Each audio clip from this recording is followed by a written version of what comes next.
এবং লিস্ট এইভাবে আসছে।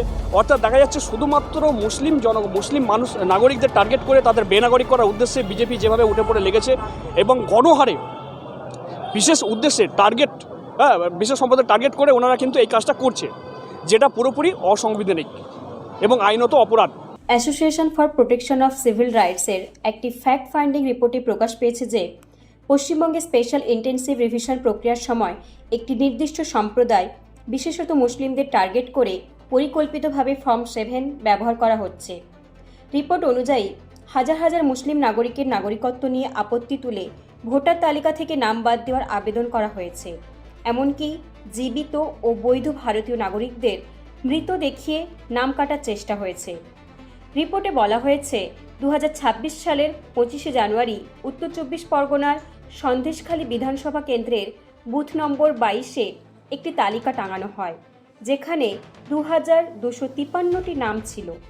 তালিকাভুক্ত ব্যক্তিদের জানানো হয় যে তাদের নাগরিকত্ব নিয়ে আপত্তি তোলা হয়েছে, তাই নাগরিকত্বের প্রমাণ জমা দিতে হবে। পরবর্তীতে আশপাশের বুথগুলিতেও একই ধরনের তালিকা প্রকাশ করা হয় এবং গোটা বিধানসভা এলাকায় এমন নামের সংখ্যা প্রায় 5693 বলে জানানো হয়। এই তালিকাগুলিতে কোনো সরকারি সিল বা অনুমোদিত স্বাক্ষর ছিল না। এপিসিআরের Paschimbanga fact finding in-charge Syed Imtiaz আলীর মতে সমস্ত ক্ষতিগ্রস্ত ব্যক্তি মুসলিম সম্প্রদায়ের। তাদের মধ্যে 5400 জন ভোটারের ভারতীয় নাগরিকত্ব নিয়ে আপত্তি তোলা হয়েছে এবং 444 জন জীবিত ব্যক্তিকে মৃত দেখিয়ে নাম বাদ দেওয়ার আবেদন করা হয়েছে। তদন্তে দেখা গেছে বহু আক্রান্ত ব্যক্তির কাছে পাসপোর্ট সহ নাগরিকত্বের পূর্ণাঙ্গ নথি রয়েছে। রিপোর্টে আরও বলা হয়েছে যে এই তালিকাগুলি জয়েন্ট বিডিওর মাধ্যমে বুথ লেভেল অফিসারদের সরকারি হোয়াটসঅ্যাপ গ্রুপে শেয়ার করা হয়েছিল, যদিও পরে সংশ্লিষ্ট আধিকারিকরা তা অস্বীকার করেছেন। এপিসিআর দাবি করেছে এ বিষয়ে তাদের কাছে ফটোগ্রাফিক প্রমাণ রয়েছে। হাওড়া জেলাতেও একই ধরনের ঘটনা সামনে এসেছে, যেখানে 1800-রও বেশি মুসলিম নাগরিকের বিরুদ্ধে ফর্ম 7 আপত্তি দাখিল করা হয়েছে। রিপোর্ট অনুযায়ী একজন ব্যক্তি একাই 45 থেকে 70টি পর্যন্ত আবেদন জমা দিয়েছেন, যা স্পষ্টভাবে ইঙ্গিত করে যে এই পদক্ষেপ কোনো ব্যক্তিগত উদ্যোগ নয়, বরং সংগঠিত ও পরিকল্পিত কার্যকলাপ।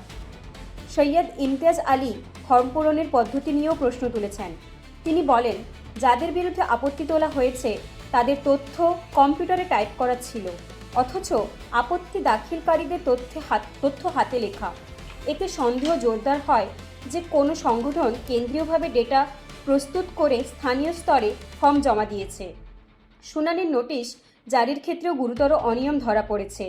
বহু নোটিশে কোনো স্বাক্ষর বা সিল ছিল না এবং ক্ষতিগ্রস্ত নাগরিকদের শুনানির মাত্র একদিন আগে জানানো হয়েছে, যা প্রাকৃতিক ন্যায় বিচারের নীতির পরিপন্থী। এপিসিআর নির্বাচন কমিশনের বিরুদ্ধে অভিযোগ করেছে যে প্রয়োজনীয় নথি ছাড়াই ফর্ম 7 গ্রহণ করা হয়েছে এবং মাঠ পর্যায়ে যাচাই ছাড়াই নাগরিকত্ব নিয়ে প্রশ্ন তোলা হয়েছে। রিপোর্টে দাবি জানানো হয়েছে এই ঘটনার উচ্চ পর্যায়ে তদন্ত এবং একটি স্বাধীন বিচার বিভাগীয় তদন্ত হওয়া উচিত এবং দায়ী ব্যক্তি ও আধিকারিকদের বিরুদ্ধে কঠোর আইনগত ব্যবস্থা নেওয়া হোক।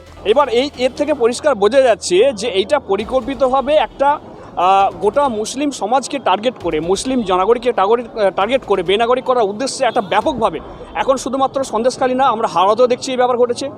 এখানে হাওড়াতেও বহু কিন্তু এরকম নোটিশ আমরা নর্থ ইন্ডিয়ান সিটিজেন নোটিশ পাচ্ছি এবং লিস্ট এইভাবে আসছে। অর্থাৎ দেখা যাচ্ছে শুধুমাত্র মুসলিম মানুষ নাগরিকদের টার্গেট করে তাদের বেনাগরিক করার উদ্দেশ্যে বিজেপি যেভাবে উঠে পড়ে লেগেছে এবং গণহারে বিশেষ উদ্দেশ্যে বিশেষ সম্প্রদায় টার্গেট করে ওনারা কিন্তু এই কাজটা করছে, যেটা পুরোপুরি অসাংবিধানিক এবং আইনত অপরাধ।